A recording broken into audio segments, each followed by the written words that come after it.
Le jour où Vanguard Enterprises s'est effondré a commencé par un simple malentendu. Joaquim Mendes, le PDG milliardaire du leader du secteur de la cybersécurité, est entré dans le hall vêtu de vêtements luxueux, sans fanfare ni escorte. La réceptionniste Carla Oliveira a regardé sa peau noire et ses vêtements décontractés de marque et l'a renvoyé comme quelqu'un qui n'avait pas sa place ici. Les livraisons, c'est à l'arrière, lui dit-elle avec un sourire narquois, tandis que les agents de sécurité le retenaient par les bras. Mark Reynolds, vice-président exécutif, reconnut immédiatement Joaquim, mais ne dit rien, laissant l'humiliation se poursuivre. Alors que Joaquim était escorté vers la sortie, son expression resta impénétrable, ne laissant rien transparaître de la réponse calculée qui se formait déjà dans son esprit. Dans l'après-midi, les actions de Vanguard commencèrent à chuter vertigineusement. À la fin du mois, l'entreprise cessait d'exister. Joaquim Mendes ne croyait pas à la vengeance. Il croyait aux conséquences. Joaquim Mendes, un PDG de 42 ans, connu pour ses compétences stratégiques et sa vision révolutionnaire, n'aurait jamais imaginé que sa visite chez Vanguard Enterprises, un géant de la technologie, commencerait de manière aussi humiliante. Il était là pour discuter d'un partenariat qui pourrait transformer l'avenir des deux entreprises. Joaquim n'aimait pas faire de grandes apparitions. Bien qu'il fût le créateur et le président de Call Innovation, un empire technologique évalué à plusieurs milliards, spécialisé dans les logiciels avancés de cybersécurité, l'intégration de l'intelligence artificielle et les plateformes de protection financière, il préférait effectuer ses analyses initiales en toute discrétion. Ce n'était pas une question de fierté. C'était une question de stratégie. « Êtes-vous sûr de vouloir y aller seul ?» lui demanda Rodrigo Silva, son chef de la sécurité, ce matin-là. « Je peux réunir une équipe en 20 minutes, » conclut-il. Joaquim se contenta de sourire. La meilleure façon de comprendre la culture d'une entreprise est d'observer comment les gens sont traités lorsqu'ils ne savent pas qu'ils sont surveillés, dit Joaquim. À présent, devant le siège social de Vanguard, Joaquim réglait sa montre Patek Philippe, un signe subtil de sa richesse qui passerait inaperçu pour la plupart des gens, à moins qu'ils ne sachent ce qu'ils cherchaient. Avant de revenir, dites-nous où vous regardez cette vidéo.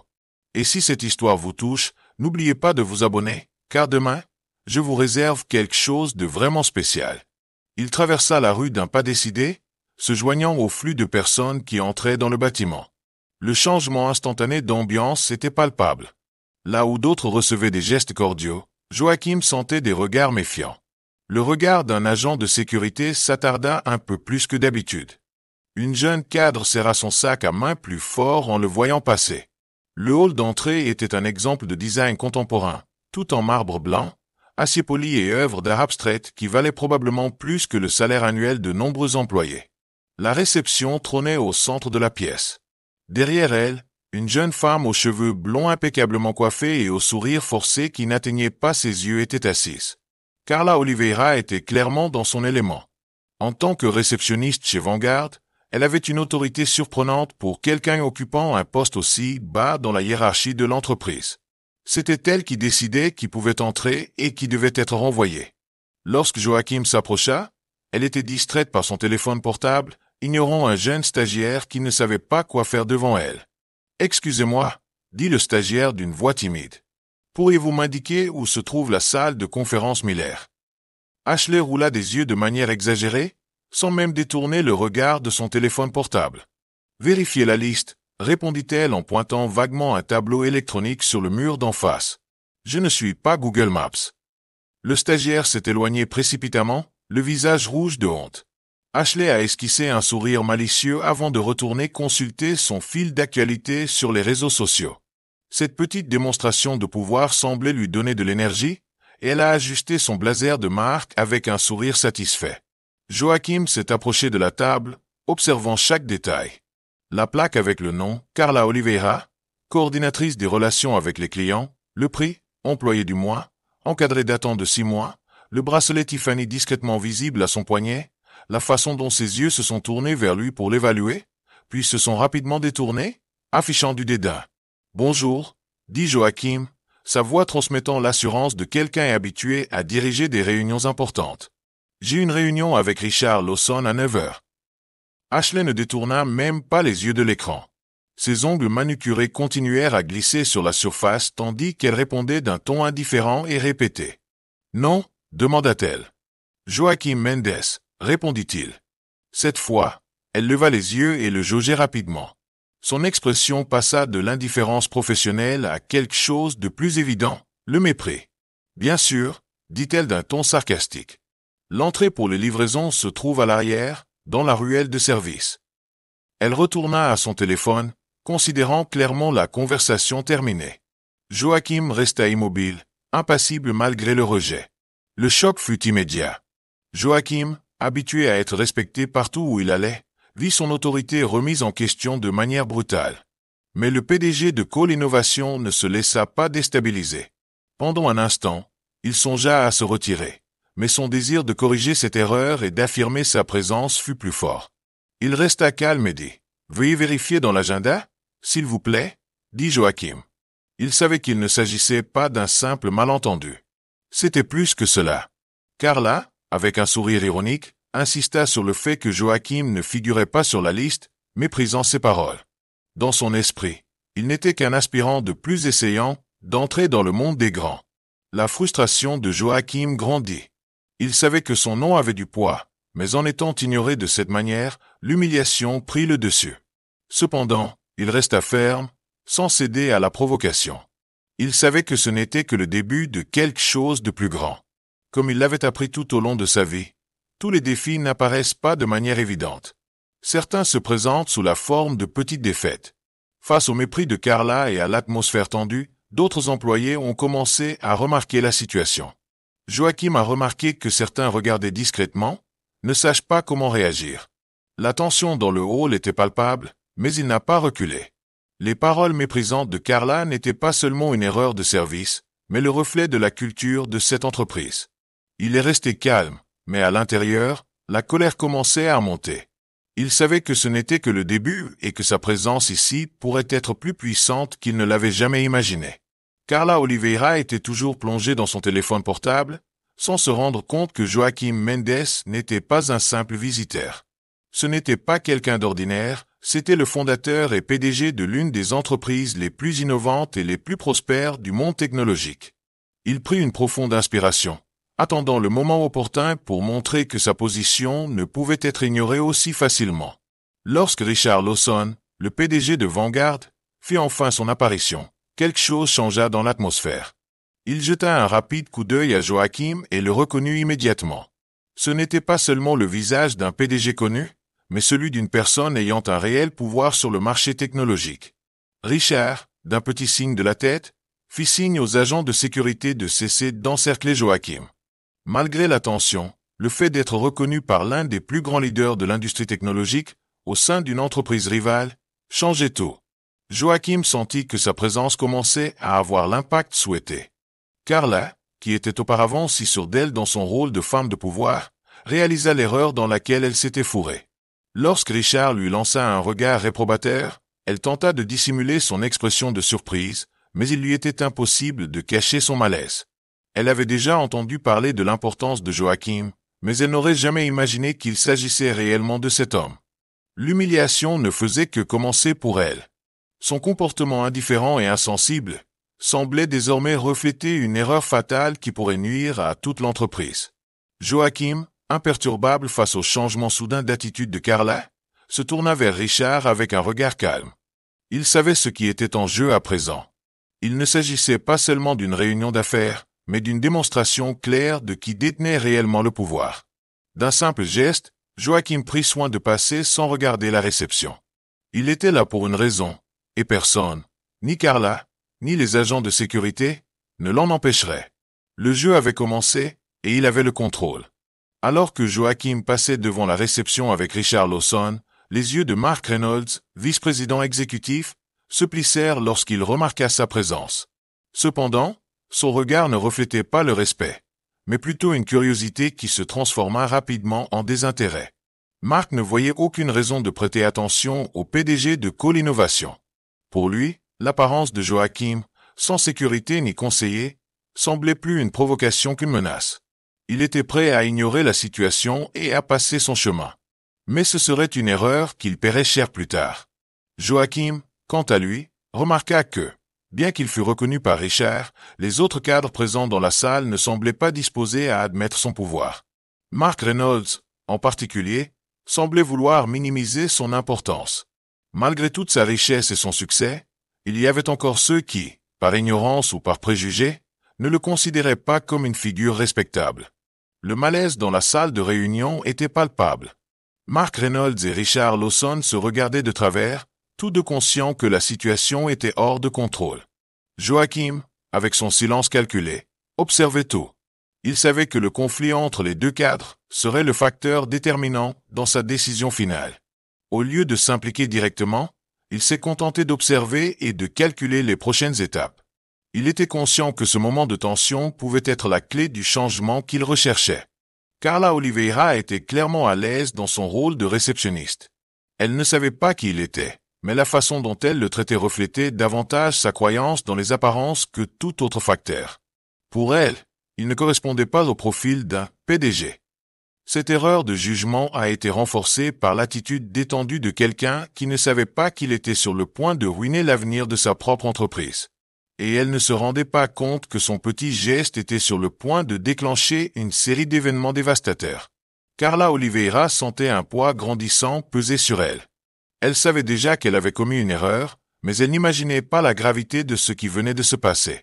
Alors que Joachim passait devant elle, son air supérieur avait disparu, remplacé par un malaise silencieux. Elle essaya de se concentrer à nouveau sur son téléphone, mais le poids de la situation l'en empêchait. Ses collègues commencèrent à s'éloigner, et elle sentit le regard réprobateur de Richard Lawson. Il ne dit rien, mais le regard qu'il échangea avec elle suffit à lui faire comprendre que cela allait être un coup dur pour sa carrière. Joachim, quant à lui, restait calme, mais il savait que ce n'était que le début. Le rejet dont il était victime n'était pas quelque chose qu'il pouvait simplement ignorer. Il savait que Carla n'était pas le problème, mais plutôt le reflet d'un système qui ignorait le potentiel de personnes comme lui. Son objectif n'était pas seulement de faire des affaires, mais aussi de montrer que la culture d'entreprise de Vanguard était dépassée. Il pouvait sentir la tension monter, mais son esprit était concentré sur le jeu. Chaque mouvement devait désormais être calculé, et il avait déjà en tête l'impact que cela aurait sur l'avenir de l'entreprise. Au fur et à mesure que l'incident se déroulait, Joachim se rendit compte que sa vengeance ne serait ni rapide ni impulsive. Il ne cherchait pas simplement une revanche immédiate, il voulait que Vanguard subisse les conséquences de ses préjugés et de sa négligence. La véritable vengeance de Joachim serait stratégique. La façon dont il gérait la situation calme, contrôlée, calculant ses prochains coups, reflétait sa compréhension que l'impact durable viendrait des choix qu'il ferait. Il était sur le point de montrer à tous que sa présence ici n'était pas accidentelle et que sa force sur le marché serait un jeu que Vanguard ne pourrait pas gagner. Carla, malgré tous ses efforts pour reprendre sa routine, savait que rien ne serait plus comme avant. Elle était dans une position vulnérable, et ce n'était pas facile à ignorer. Elle savait que la réception, ce petit espace où elle exerçait son pouvoir, n'était plus la même. L'erreur était commise, et les conséquences commençaient à se faire sentir. Alors que Joachim quittait le hall, avec sa confiance intacte, Carla resta là, plongée dans la réalité de son échec. Elle avait commis une simple erreur, mais dont les conséquences étaient bien plus importantes qu'elle ne pouvait l'imaginer. Richard Lawson, PDG de Vanguard, ne pouvait cacher son malaise en voyant Joachim Mendes être escorté hors du hall. L'incident avec la réceptionniste et la manière dont il avait été traité ne lui avaient pas échappé. Il savait que cette erreur, une simple erreur, pouvait nuire à toute l'entreprise. Il essaya de rester calme, mais sa nervosité était évidente. Il commença à penser aux répercussions de cette erreur, se demandant si cette humiliation publique ne mettrait pas fin au partenariat qu'ils essayaient de conclure avec Colinnovation. La pression montait et Richard se retrouva dans une impasse. Avant de revenir, dites-nous où vous regardez cette vidéo. Et si cette histoire vous touche, n'oubliez pas de vous abonner, car j'ai préparé quelque chose de vraiment spécial pour vous demain. Alors que Richard était bouleversé, Mark Reynolds, le vice-président exécutif, restait impassible, presque indifférent à ce qui venait de se passer. Pour lui, cet incident n'était qu'un petit problème de service. Ce sont des choses qui arrivent, pensa Mark, convaincu que Joachim n'était qu'un autre cadre qui essayait d'entrer sans prévenir. Cependant, l'indifférence de Mark allait bientôt se transformer en insécurité. Il savait qu'il avait ignoré un signe clair, une erreur de jugement. Mais il préférait maintenir son apparence d'indifférence, même s'il savait que cela pourrait lui coûter plus cher qu'il ne l'imaginait. Très vite, les rumeurs ont commencé à se répandre rapidement dans l'entreprise. Les employés ont commencé à parler de l'incident. Certains discutaient à voix basse, d'autres, plus audacieux, riaient nerveusement.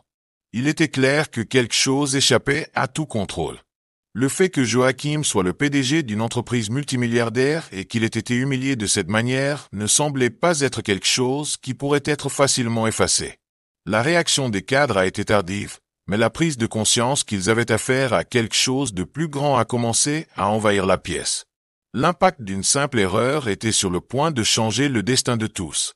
Alors que les cadres se réunissaient pour discuter des prochaines étapes, l'attitude de beaucoup d'entre eux montrait clairement qu'ils ne comprenaient pas encore la gravité de l'erreur commise. Richard essayait de minimiser, mais sa tentative de contrôler la situation semblait de plus en plus fragile. Mark, en revanche, ne semblait pas comprendre que la faute ne résidait pas seulement dans le service à la clientèle, mais reflétait quelque chose de plus profond. Le manque de respect institutionnel.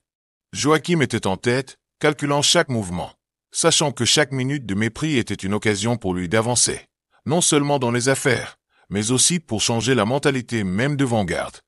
Richard Lawson se trouvait dans une situation difficile.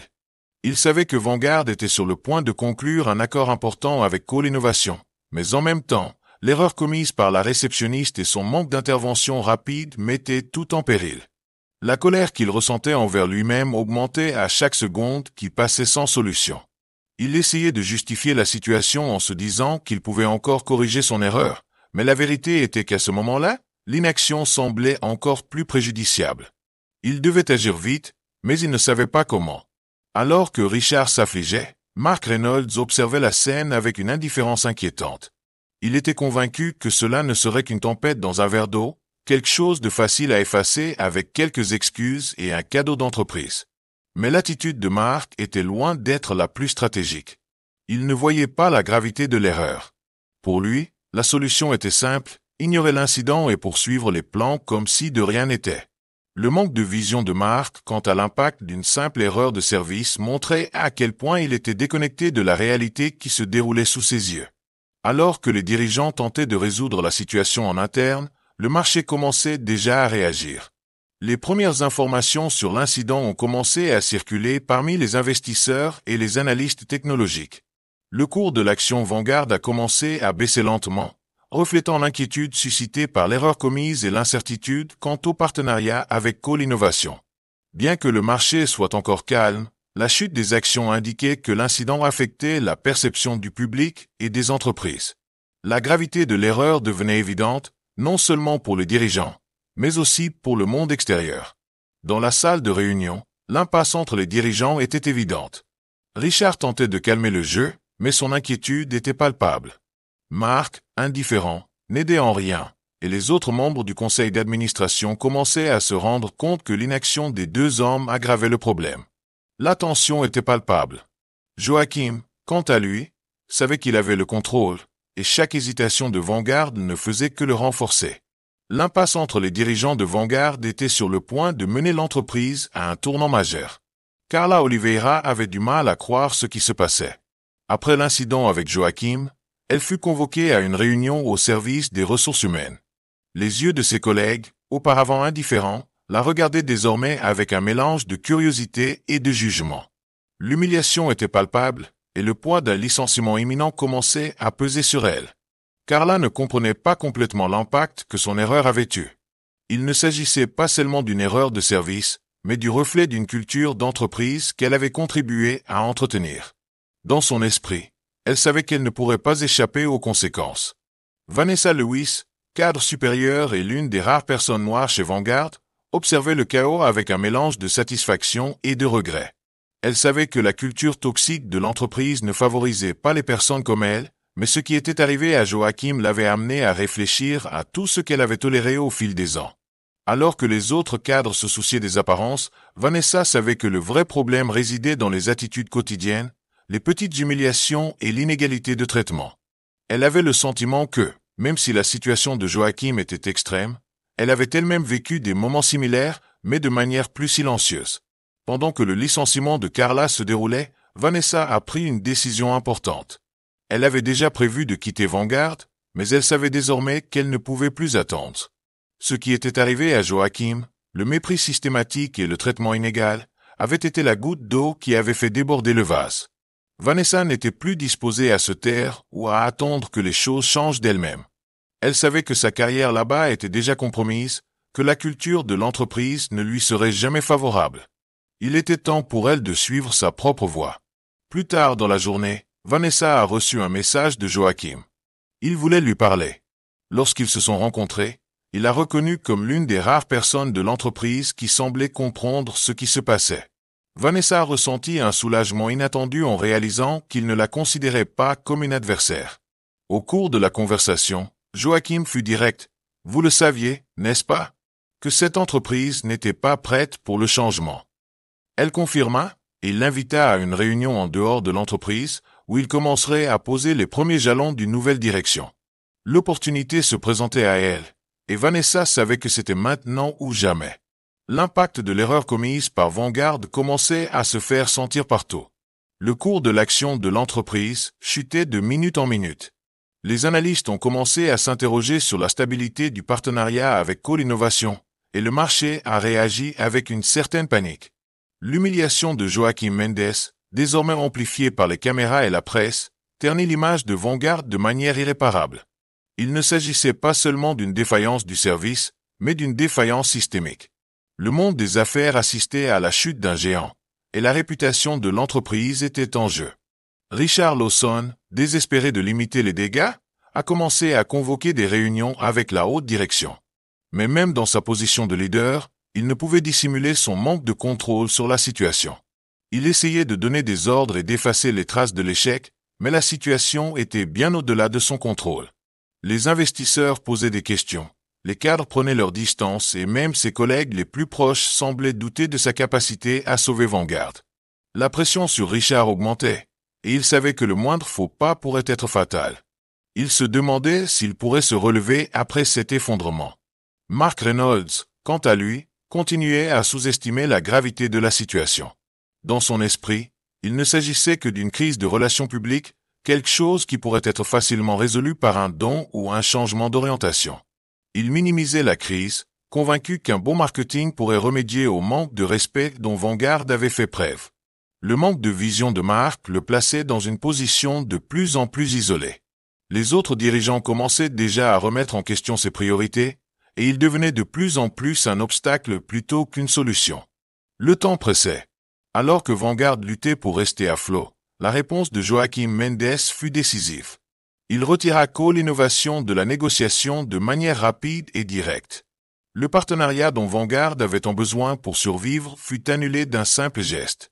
Il envoya un communiqué, indiquant clairement que l'attitude méprisante et le manque de vision de l'entreprise avaient coûté toute chance d'un avenir commun. Vanguard était désormais confronté non seulement à un effondrement interne, mais aussi à la perte d'une opportunité qui aurait pu la sauver. Joachim savait qu'en agissant ainsi, il portait le coup de grâce à un empire corporatif qui s'était détruit par sa propre ignorance. Richard Lawson n'arrivait pas à croire ce qui se passait. L'annulation du partenariat avec Call Innovation était un coup fatal pour Vanguard, et il savait que la responsabilité lui incombait. Même en essayant de rester calme, la pression était insupportable. Chaque fois qu'il traversait les couloirs de l'entreprise, il voyait le malaise sur les visages des employés. La tension s'était transformée en un nuage dense et visible au-dessus de Vanguard. Les actions continuaient de chuter et les rumeurs se propageaient rapidement. L'échec n'était pas seulement une possibilité, c'était une réalité imminente. Mark Reynolds, dans son bureau, continuait d'ignorer l'impact réel de l'erreur. Au lieu d'affronter la gravité de la situation, il s'accrochait à ses idées simplistes, croyant que la crise pouvait être résolue par une bonne campagne d'image. Montrons plus de diversité dans nos actions sociales, pensait-il, minimisant ce qui s'était réellement passé. Alors que Richard souffrait de la chute de l'entreprise, Mark était de plus en plus éloigné de la réalité. Son arrogance et son manque de vision faisaient de lui un élément dispensable, mais il ne s'en rendait pas encore compte. La réalité allait tôt ou tard frapper à sa porte. Au fil des jours, la perte de crédibilité de Vanguard devenait de plus en plus évidente sur le marché. Les actions continuaient de chuter et les investisseurs commençaient à retirer leurs fonds de l'entreprise. Les négociations, qui semblaient auparavant prometteuses, s'effondraient rapidement. Le marché était impitoyable et l'image de Vanguard était irrémédiablement ruinée. Le manque de service rendu à Joachim, ajouté au mépris dont il avait fait l'objet, avait révélé au monde entier la véritable culture de l'entreprise. Une culture qui ne reconnaissait pas la valeur de ses partenaires, pire encore, qui ne savait pas reconnaître ses erreurs. Avant de revenir, dites-nous où vous regardez cette vidéo. Et si cette histoire vous touche, n'oubliez pas de vous abonner, car demain, je vous réserve quelque chose de vraiment spécial. Alors que Vanguard s'effondrait, Joachim Mendes n'a pas perdu de temps. La décision d'annuler le partenariat était stratégique, mais il savait que ce qui importait vraiment, c'était la façon dont il allait réagir à cette situation. Il était déjà en train de mener de nouvelles négociations, cherchant des alliances avec des entreprises qui partageaient sa vision d'un marché plus inclusif et plus dynamique. Call Innovation progressait à grands pas, et Joachim savait que son avenir était, une fois de plus, entre ses mains. Il avait porté le coup fatal à Vanguard, mais son objectif avait toujours été de construire, pas de détruire. À présent, il se tournait vers un nouvel horizon, plus fort et plus déterminé que jamais. Carla Oliveira commença enfin à réaliser l'ampleur de son erreur. Lorsqu'elle fut convoquée à une réunion avec les ressources humaines, elle était en proie à la panique. Elle n'avait pas besoin qu'on lui dise pour comprendre que cela signifiait son licenciement. Les chuchotements et les regards de ses collègues devenaient de plus en plus intenses. Sa confiance, autrefois inébranlable, était désormais en ruine. Le sourire satisfait dont elle s'était vantée à propos de l'incident avec Joachim lui semblait désormais insupportable. Le poids de son attitude arrogante s'abattit sur elle avec une intensité écrasante. La réunion avec les RH fut brève et froide. Le directeur des ressources humaines remit à Ashley les documents de licenciement et lui expliqua, de manière impersonnelle, qu'elle était licenciée en raison de l'erreur commise avec Joachim. Il mentionna également que l'entreprise faisait l'objet d'une enquête interne sur la manière dont elle avait géré la situation. Ashley écoutait ces mots sans vraiment croire à ce qui lui arrivait. Elle n'aurait jamais imaginé qu'une simple erreur de jugement puisse mettre fin à sa carrière chez Vanguard. Ce qui semblait auparavant être une petite victoire ressemblait désormais à une grande perte. Tandis qu'Ashley rassemblait ses affaires et se préparait à partir, les regards de ses collègues étaient comme des couteaux aiguisés. Certains l'évitaient, d'autres la regardaient avec un mélange de pitié et de jugement. Elle avait l'impression d'être expulsée d'un endroit qu'elle considérait autrefois comme son refuge. Le poids de l'humiliation était plus lourd qu'elle ne pouvait le supporter. Au fond d'elle-même, Ashley savait que son attitude et son mépris envers Joachim avaient détruit ses chances d'avoir un avenir meilleur dans l'entreprise. Elle était devenue une leçon, et personne ne semblait vouloir en tirer les enseignements. Lorsqu'Ashley quitta enfin les locaux de Vanguard, elle fut envahie par un sentiment de vide. Elle était désorientée, sans projet précis. Elle avait été renvoyée pour une simple erreur, mais cette erreur avait changé sa vie. Les portes qui semblaient ouvertes auparavant étaient désormais fermées, et l'avenir semblait incertain. Mais quelque chose en elle savait que, aussi douloureuse que soit cette erreur, elle pourrait être le catalyseur d'une transformation. Elle devait se réinventer, et la première étape pour y parvenir était de comprendre où elle s'était perdue. Le monde s'ouvrait désormais à elle, mais Ashley devait encore apprendre à se trouver. Au fil des jours, Mark Reynolds commençait à prendre conscience de l'impact du retrait de Call Innovation. Les actions de Vanguard continuaient de chuter et, avec elles, les investisseurs s'éloignaient de plus en plus. Mark essayait de minimiser la situation, mais sa confiance commençait à vaciller. Il avait sous-estimé la gravité de la situation, croyant que tout pouvait être résolu par un simple ajustement de la communication d'entreprise. Alors que Vanguard s'enfonçait dans sa propre crise, Joachim Mendes continuait à développer son empire. Le retrait de Call Innovation de la négociation n'était qu'une partie de son plan. Il savait que l'opportunité de s'étendre était toujours à portée de main, et de nouveaux partenariats se formaient. Son attention n'était plus uniquement tournée vers Vanguard, mais vers des entreprises disposées à travailler avec lui, sans les préjugés qui étaient encore si courants. Joachim, avec son regard stratégique, savait que chaque mouvement construisait un nouvel horizon pour lui et son entreprise, plus forte et plus résiliente que jamais. Au fil des semaines, l'impact du retrait de Call Innovation s'est amplifié. Le cours de l'action Vanguard a continué de chuter et le marché a réagi avec scepticisme. Les investisseurs, auparavant confiants, ont commencé à retirer leur soutien et les analystes financiers ont remis en question l'avenir du géant technologique. L'image de Vanguard en tant qu'entreprise innovante et compétente était en train d'être détruite par une erreur simple, mais dévastatrice. Joaquim Mendes, avec sa décision stratégique de rompre les liens, avait porté un coup fatal. L'entreprise était en train de sombrer, et la haute direction semblait incapable de renverser la situation. Si cette histoire vous a touché, partagez-la avec quelqu'un qui a besoin d'inspiration pour se battre pour ce qui est juste. Inscrivez-vous pour découvrir d'autres histoires de transformation et n'oubliez pas, le respect et l'empathie ont le pouvoir de transformer des vies.